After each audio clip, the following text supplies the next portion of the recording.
कहानी कुछ इस प्रकार है कि मैं एक बार अपने मामा के यहाँ गया हुआ था। उनके बेटे के जन्मदिन पर एक बड़ा आयोजन किया गया था। वहाँ पर मामा जी की साली भी आई थी। हालांकि मुझे उससे कुछ लेना देना नहीं था, तब भी जो होना नहीं चाहिए था वह हुआ। मामा की साली शायद मुझको पसंद करती थी। उसका नाम सीमा था। सीमा के बारे में आपको बताऊं तो वह भी किसी से कुछ कम नहीं थी। वह दूध सी गोरी लड़की थी। उसकी लंबाई 5.5 फीट की थी और उसका फिगर 3'2'2'8'3'4 का था। वह देखने में बड़ी ही कातिल लगती थी।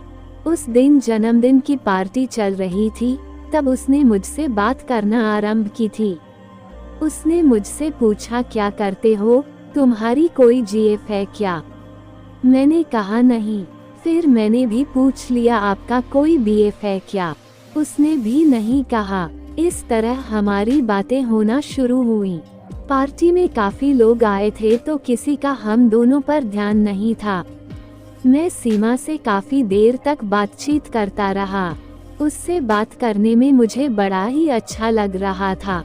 वह भी मुझसे बातचीत करके काफी खुश दिख रही थी।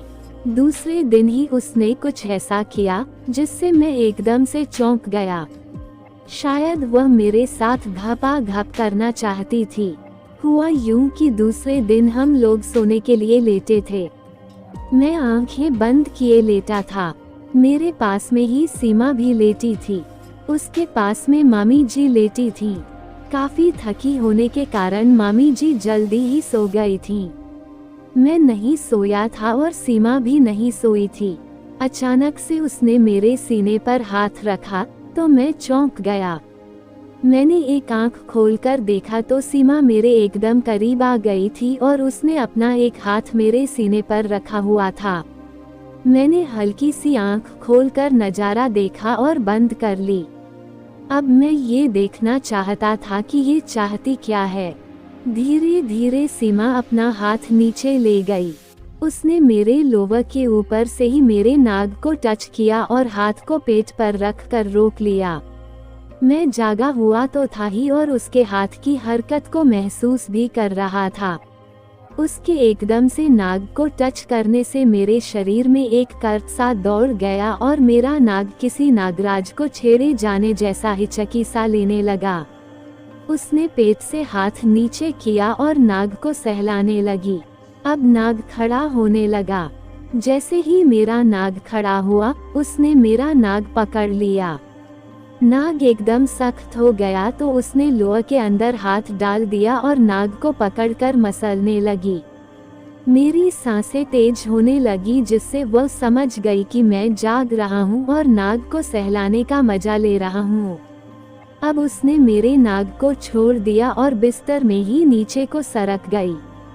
मुश्किल से कुछ ही पल बीते थे कि उसने दोनों हाथों से मेरे लोअर को नीचे खिसकाया और मेरे नाग को अपनी जीभ से चाट लिया। आह, नाग को तो मानो आग लग गई थी। मैं बड़ी मुश्किल से अपने हाथों की मुट्ठियां बांधे खुद पर काबू कर पा रहा था। नाग से पानी निकलने लगा था। उसने अपना मुंह खोला और मेरे खड़े नाग को अपने मुंह में भर लिया। उसके मुंह की गर्मी का एहसास होते ही मेरे नाग ने गुर्राना शुरू कर दिया था। मगर किसी सर्कस की रिंग मास्टर के जैसी सीमा ने अपने मुंह में मेरे नाग को काबू में किया हुआ था। अब उसने अपने एक हाथ का इस्तेमाल भी करना आरंभ कर दिया था। वह नाग को हाथ से पकड़कर बार बार अपनी जीभ से नाग को ऊपर से नीचे तक चाटती और गप से मुंह के अंदर भरकर उसे किसी कुल्फी के जैसे चुसकने लगती। मैं मदमस्त हो गया था। मेरी आवाजें बड़ी मुश्किल से रुक पा रही थीं। बाजू में मामी जी लेटी हुई सो रही थी और उनकी बहन मेरे नाग को जन्नत का सुख दे रही थी। मुझसे रहा नहीं जा रहा था। कुछ देर बाद मेरा पानी निकल गया और उसने मेरे नाग का सारा द्रव पी लिया। नाग को चाटकर साफ कर देने के बाद सीमा भी अलग हो गई और मेरे बाजू में आकर लेट गई। हम दोनों सो गए। अगले दिन मैंने उससे अकेले में पूछा, कल रात में तुम क्या कर रही थी? उसने मेरी बात को सुनकर अनसुना कर दिया। मैंने उससे कई बार पूछा, मगर वह किसी मस्तानी लड़की तरह हर बार कुछ न कुछ ठिठोली करके बात को बदल देती थी। फिर एक बार मैंने उसका हाथ पकड़कर पूछा, क्या हुआ, बता तो सही। उसने धीमे से कहा, हाथ छोड़ो और बात को समझो। ये बात सबके सामने बताने वाली बात नहीं है, अकेले में बताऊंगी। मैंने कहा, हाँ तो चलो, अकेले में चलते हैं। उसने कहा, अभी नहीं, अभी दीदी हैं, तुम छत वाले कमरे में जाओ, मैं वहीं आती हूँ।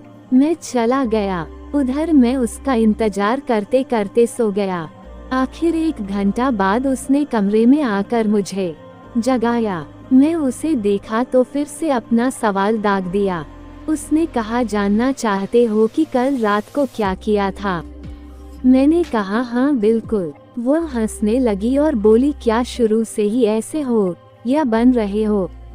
मैं अचकचा गया। मैंने उसकी बात का मर्म समझा और कहा, वह मुझे मालूम था कि क्या किया गया था, पर मैं ये पूछ रहा हूँ कि वह सब क्यों किया था। वह शौकी से बोली, मुझे आइसक्रीम चूसने का दिल कर रहा था। मैंने भी समझ लिया कि लौंडिया फिर से मूड में आ रही है, तो अब इसको रगड़ ही दिया जाना चाहिए। मैंने कहा, आइसक्रीम तो ठंडी होती है ना? वह बोली, हाँ पहले तो आइसक्रीम ठंडी ही थी, पर बाद में गर्म हो गई और पिघल गई थी। मैं हम करके रह गया। सीमा कहने लगी, कभी किया है? मैं नहीं। सीमा, तुम्हारा करने का मन करता है। मैं उसकी इस बात से एकदम चुप हो गया।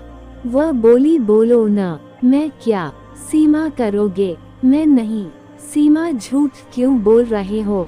मन है तो मैं रेडी हूँ। मेरे साथ करोगे? मैं तुम्हारे साथ। उसने कहा, हाँ मेरे साथ। मैंने कहा, यार किसी को पता चल गया तो? उसने कहा, कुछ नहीं होगा। मैंने कहा, ठीक है, आज शाम को ही करते हैं। उसने कहा, नहीं यार, आज नहीं कर सकती। मैंने कहा, अब क्या हुआ? उसने कहा, नहीं यार, अभी मेरी पैक है, दर्द होगा तो दीदी को पता चल सकता है। मैं दूसरे वाले घर चलते हैं। उसने कहा, पागल हो क्या? दीदी जाने देंगी। इत्तेफाक की बात की उसी दिन मामी को किसी काम से बाहर जाना पड़ा और हम दोनों को मौका मिल गया। हम दोनों ने उसी दिन का प्लान बनाया और हमारी कहानी शुरू हो गई। सीमा ने मेरे सारे कपड़े उतार दिए। हमारे पास टाइम कम था तो हम दोनों ने जल्दी से सब किया। पहले उसने घुटनों पर बैठकर मेरा नाक चूसना शुरू कर दिया। कुछ देर बाद मैंने उसे खड़ी किया और उसके होंठों को चूसने लगा। वह भी साथ दे रही थी। मैंने उससे कहा, तुम सीधी लेट जाओ और अपनी टांगे ऊपर कर लो। वह बिस्तर पर लेट गई और उसने अपनी दोनों टांगे फैलाते हुए हवा में उठा ली। मैंने उसकी गुफा को चाटना शुरू कर दिया। कुछ देर बाद ही वह अपनी गुफा से रस टपकाने लगी और कपकपाती हुई पानी निकलने लगी। उसकी गुफा का सारा माल में गटक गया। कुछ देर बाद मैंने अपना नाग उसकी गुफा पर रखा और फांकों में नाग के सुपारे को रगड़ने लगा। वह तड़प रही थी और कह रही थी, आह डालो प्लीज। मैंने नाग अंदर डालने के लिए दाब दिया। उसकी गुफा गीली थी तो नाग रपट गया। मैंने फिर से कोशिश की, मगर नाग फिर से निशाने से चूक गया और वह मटके की तरफ चला गया। उसकी गुफा काफी कसी थी। बड़ी मुश्किल से मेरा नाग अंदर जा सका, मगर जब नाग अंदर गया तो आधा घुसता चला गया। वो इस प्रहार से चीख पड़ी और दर्द से कराहती हुई बोली, आई मम्मी मर गई।